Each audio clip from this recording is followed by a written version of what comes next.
वर्जिता मिश्रा और स्वागत है आपका इंडिया पब्लिक खबर के स्पेशल बुलेटिन में, जिसमें हम आपका तारुफ कराते हैं देश और दुनिया की तमाम बड़ी खबरों से विस्तार से। तो चलिए बिना किसी देरी के शुरू करते हैं खबरों का सिलसिला।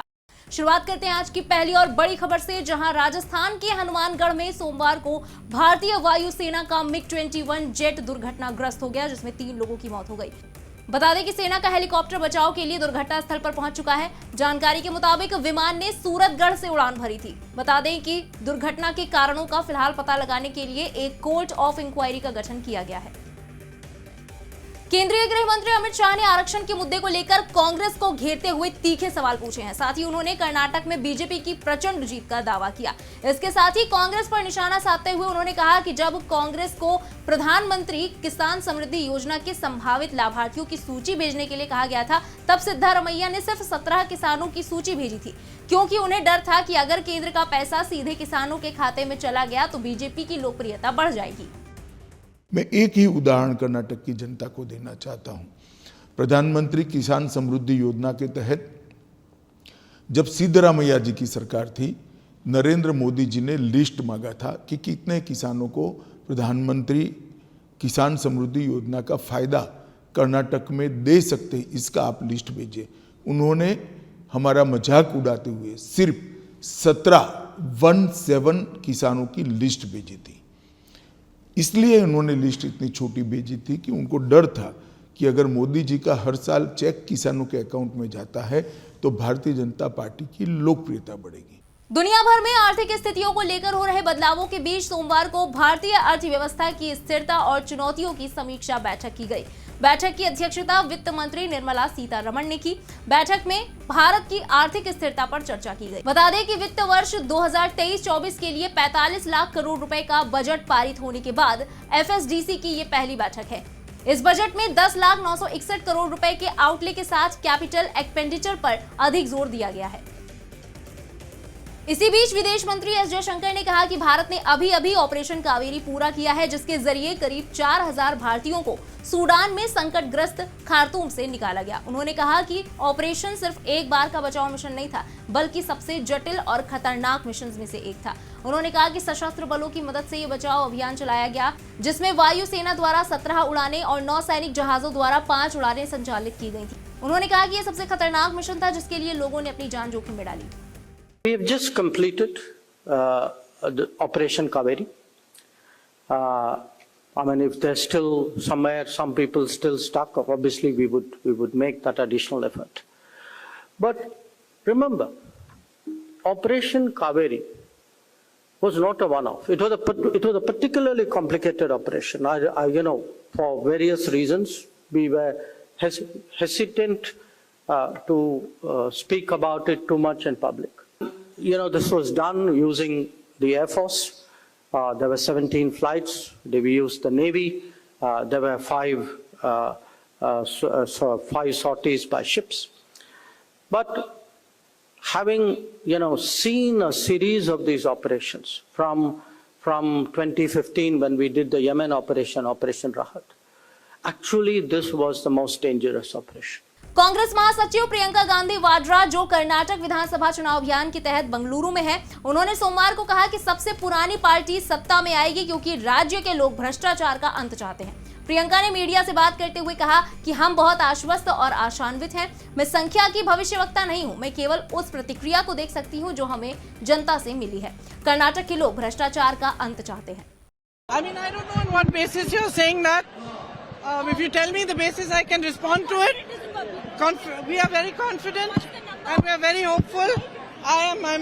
Unfortunately, I am not a predictor of numbers. I can only say that the response that we have got from the public, and as you heard in this very meeting, they want an end to corruption. This government has made itself known only by the epithet 40% Sarkara. That is not something a government should be known for. उधर महाराष्ट्र के छत्रपति संभाजी नगर में AIM प्रमुख असदुद्दीन ओवैसी ने प्रधानमंत्री की film the Kerala story का समर्थन करने पर कहा कि पीएम मोदी अभिनेता के साथ साथ एक फिल्म के प्रमोटर भी बन गए हैं। ओवैसी ने आगे कहा कि जो 130 करोड़ जनता का प्रधानमंत्री है, वो एक झूठी फिल्म को बढ़ावा दे रहा है। फिल्म बनाने वालों से मैं ये पूछना चाहता हूँ कि ये फिक्शन है या फैक्ट है? तुम कब तक मुसलमानों को बदनाम करके और झूठ बोलकर अपना पेट पालोगे? प्रधानमंत्री एक्टर के साथ साथ पिक्चर के प्रोमोटर भी बन गए। एक देश का प्रधानमंत्री जो अंबेडकर के बनाए हुए संविधान पर ओथ लेता है, 130 करोड़ जनता का प्रधानमंत्री है, और एक पिक्चर को प्रमोट करते हैं, वो भी झूठी। भाई, और पिक्चर बनाने वालों से हम ये पूछना चाह रहे हैं, फिक्शन है या फैक्ट है? तुम कब तक मुसलमानों को बदनाम करके, झूठ बोल के अपना पेट पालोगे? कब तक? थोड़ा सा शर्म रखो। तुम बुरखे को दिखाते, मुस्लिम महिलाओं को दिखा के झूठ बोलते। पहले कहा तूने 32,000 महिला, कोर्ट को गए तो तुम 3 पे ला लिया। अरे क्या तुम कितना झूठ बोलोगे? पेट पालने के तरीके कुछ और भी हो सकते हैं ना तुम्हारे। तुम झूठ फैला रहे, नफरत फैला रहे। रुक करते अगली खबर की तरफ। निकाय चुनाव के अंतिम चरण का चुनाव प्रचार अपने अंतिम दौर में है। ऐसे में प्रदेश के मुख्यमंत्री योगी आदित्यनाथ ने पार्टी के प्रत्याशियों के लिए चुनाव प्रचार की जिम्मेदारी अपने कंधे पर ले रखी है। सीएम योगी लगातार प्रदेश के सभी उन जिलों में ताबड़तोड़ रैलियां और जनसभाएं कर रहे हैं जहां दूसरे चरण में निकाय चुनाव होने हैं। दूसरे चरण में राज्य के 9 मंडलों के 38 जिलों में चुनाव होने हैं। निकाय चुनाव के दूसरे चरण के उम्मीदवारों के लिए समर्थन की अपील करने मुख्यमंत्री योगी आदित्यनाथ राजधानी से सटे जिले बाराबंकी पहुंचे, जहां उन्होंने जनसभा को संबोधित करते हुए कहा कि 2017 से पहले प्रदेश के शहरों में शौदों का आतंक था। बेटियां स्कूल नहीं जा पाती थी, महिलाएं बाजार नहीं जा पाती थी, लेकिन पिछली सरकारों की तुलना में अब यूपी काफी सुरक्षित हो गया है। आज कोई अपराधी और कोई माफिया सीना तान करके नहीं चल सकता। रंगदारी की बात तो बहुत दूर है, आज वो सीना तान करके नहीं चल सकता है, क्योंकि उसे मालूम है जैसे सड़कों पर सीना तान करके चलेगा तो पुलिस उसका इंतजार कर रही होगी, और आज वह गले में पिछले तख्ती लटका करके जान की भीख मांगता हुआ दिखाई देता है। आज किसी व्यापारी और किसी शरीफ व्यक्ति को छेड़ने का दुस्साहस नहीं कर सकता है।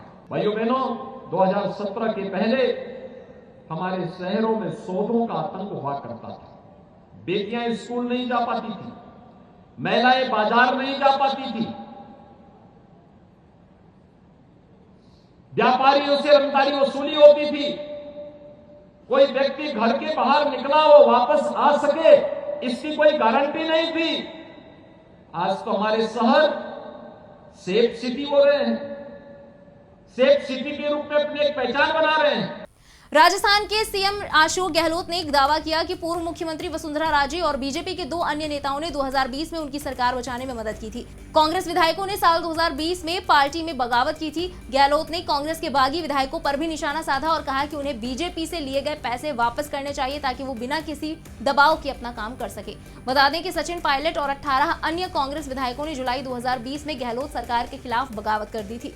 पार्टी आला कमान के हस्तक्षेप के बाद महीने भर का संकट समाप्त हो गया था। इसके बाद पायलट को उप मुख्यमंत्री और राज्य कांग्रेस अध्यक्ष के पद से हटा दिया गया था। कैलाश मेघवाल ने और वसुंधरा सिंधिया ने कहा कि हमारे यहाँ कभी परंपरा नहीं रही है इस प्रकार चुनी सरकारों को गिराने की पैसे के बल पर। ये कहा उन्होंने, क्या गलत किया उन्होंने, क्या गलत कहा उन्होंने? और शोभा रानी ने उनकी बात सुनी, वसुंधरा जी की और कैलाश मेघवाल की। इनके अंतरात्मा ने कहा कि मुझे भी ऐसे लोगों को साथ नहीं देना चाहिए। क्या गलत किया शोभा रानी ने? इसलिए बड़ी सरकार बची है। इसलिए मैं जिंदगी में ये घटना कभी भूल नहीं सकता जो मेरे साथ बीती थी। ये तो प्रदेशवासी मजबूत रहे, सजग रहे।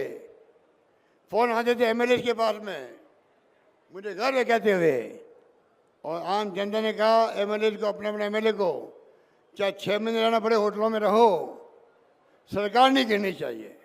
कुश्ती महासंघ के अध्यक्ष बृजभूषण शरण सिंह के खिलाफ जंतर मंतर पर प्रदर्शन कर रहे पहलवानों को किसानों का भी समर्थन मिल गया है। आज किसान बड़ी संख्या में जंतर मंतर पहुंचे हैं। इस दौरान किसानों ने वहां पर लगे बैरिकेड्स को भी गिरा दिया और खिलाड़ियों के बीच पहुंच गए।